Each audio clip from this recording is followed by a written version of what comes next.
for Get Your Rock Out, and we're here with Liv from Lee's Eyes. Hello. Hello, how are you? I'm okay, thank you. How are you doing? I'm great, thank you. Oh, brilliant. So you're obviously embarking on your world tour for your new album, Symphonies of the Night, and you've just come out over in the UK, a third night in. How's it been going so far? Absolutely amazing. Just, well, we know that we have a great audience here in the UK, but this time we have full houses as well, which is fantastic. Yes. Yesterday was our first time in Nottingham, and it was full. So that was such a great surprise. Yes, amazing audience. And headlining as well. Yes, exactly. Yes. I've seen you supporting other bands in the UK before, but this is my first headline in the UK, so really exciting. Yes. So, did you enjoy your lovely Christmas break? Oh yes. You actually got one this year. I actually got one. It was really short though, because I did a couple of solo shows, exclusive solo shows. Right.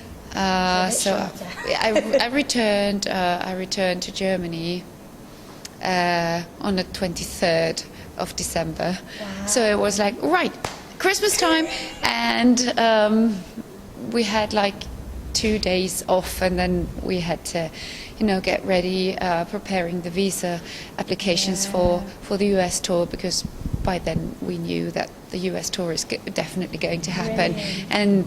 and applying for visas is just But not easy things. It's a pain in the ass. So so we had a lot to do between Christmas and New Year, but we managed to just disappear to the Austrian mountains for a couple of days, and as soon as we returned, we had to go to Frankfurt to the US embassy for the interview for the visas, and so and then directly moving on towards the UK. So yes, but it's lovely being back in the UK again. We have a great audience here. Yeah, definitely. And every time we return to the UK, we see that there are more and more people coming. There is more and more people coming. It's lovely. Yeah. So Symphonies of the Night, it's I read a few reviews that have already come out, and close to perfection, I think some of people have described it as, and a lot of people are saying that it's a mixture of the best tracks from your previous albums. Has this been something that's you've chosen to do, or is it just a progression of where the band are at the moment?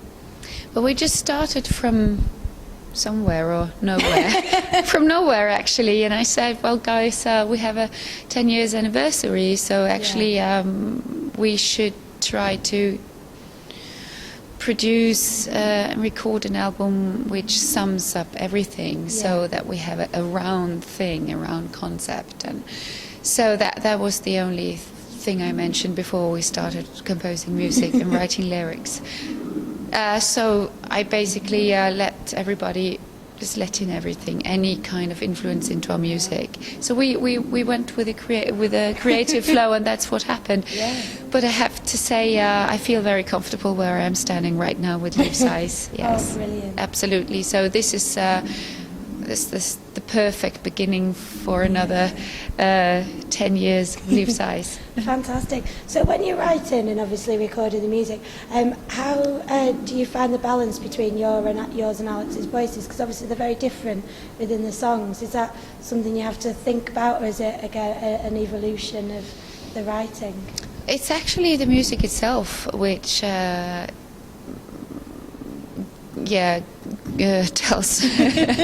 me what to do and how to organize and set up the vocals. And I just love the contrasting elements in our music, and I felt that there was not enough of Alex or Meredith, and he probably felt that too, but he never dared saying it. So I decided to have not that many guests on Symphonies of the Night, and instead of that, having more of Alex's voice. So yes,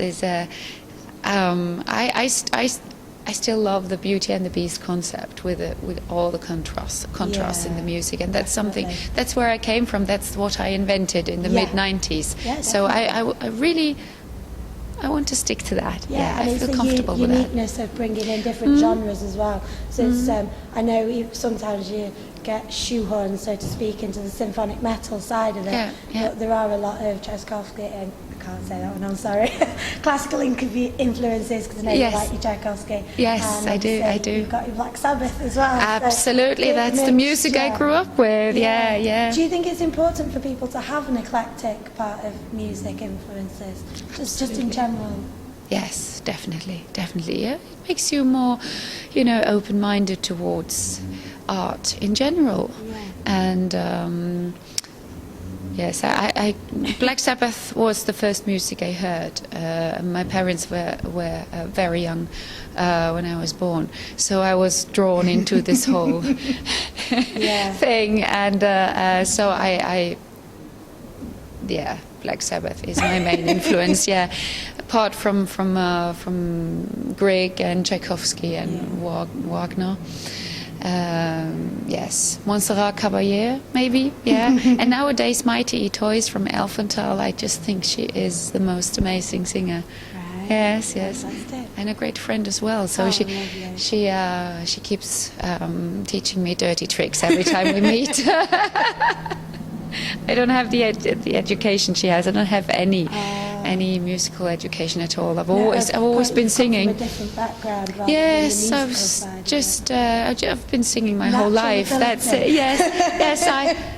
I'm very grateful for that. It's been given to me, so I feel I'm very grateful for that, especially when I get this positive feedback from fans and friends out there, and then it's like it goes directly into my heart. Yes, because this is who I am. Yeah. Brilliant. So I believe you're on the 70,000 tons of metal. Exactly. The cruise ship. Yeah. How do you feel about playing on water? Oh, well, I think that will be absolutely amazing because, first of all, my son will be on the road with us. Brilliant. Yes, so that was a family crawl and band on tour, on water. On water. So I found out there's a pool and there's everything you need. Yes, absolutely. So that's I think that will. I'm sure get a it bit will. of family time at the same time. Yes. That's something it's very expensive to go on a cruise. Yeah. Anyway, so that's something I want my whole family to share with my whole family. So. How do you find balancing family and work? Because obviously, with you and Alex working together, being on the road together, and with your son as well, is that tricky to balance the work side to the personal side, so to speak? It's important to to be able to say no sometimes when the phone's ringing and we have a very we have an interview. It should have could you do it like right now? So no, sorry, I'm cooking. So it's okay to say no every now and then. I hate saying no because I really want to be there and progress. But I'm very good at planning. So I imagine you'd have to be with everything going on. Yes, absolutely. Solo work as well. Absolutely, yes. The good thing about the solo work is, among other things, that Alex is at home, so then he can watch. He's got the he has to take care of the all the daily stuff, daily schedule with Leon. So, but it's I'm very grateful, to have time. Often during daytime, when other parents are working, we might go for a swim or do something nice together. So that's a privilege. Yeah. But I'm always happy when I return to my son. That's it's very nice to see him again. And I always return with a present. We're allowed to do that. So when you're on, I know touring is grueling anyway, and I mean you played 3 nights all in a row this week. How do you protect your voice and make sure that you're looking after yourself for the shows? Well, that's something I hardly ever think about because if I would start worrying about that, it's just I try to sleep enough and have, just 1 or 2 glasses of red wine. Yes, which is not that difficult actually, and eat healthy. I'm vegan anyway, so that's yeah. And I went for a run this morning, and I do my yoga every day. And yoga is the only way I prepare for my show. So, and that's enough. That's all I need to strengthen the core. Yeah, definitely. Yeah. Well, we wish you luck for tonight on stage at Manchester. And, Thank you for very the rest much. of the world tour. Thank you very Thank you very much. much for talking to us today. Thank you.